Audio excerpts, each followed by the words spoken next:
เปิดแล้วก็กล้องเจริญเฟอร์นิเจอร์นะครับ087ครับ2018619 085727ครับ5819ครับ99หมู่6ครับบ้านหนองยาวฝั่งตะวันออกครับผมตำบลหนองแจครับอำเภอบึงสามพันครับจังหวัดเพชรบูรณ์เนื้อพี่น้องนะ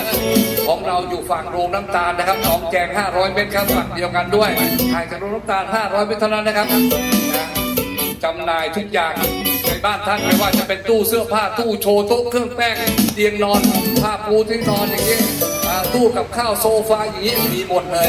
ต้องเจริญเฟอร์นิเจอร์นะครับมาที่เดียวครบเซ็ตกันไปเลยราคาไม่ต้องถามถึงเราพิเศษอยู่แล้วซื้อเยอะส่งถึงบ้านอีกโอ้ยงั้นเหรอจริงหรือเปล่าเดี๋ยวก็จริงครับพี่ ลมตอนคองใส่ตะโนว่าคิดหอดหน้าผู้สาว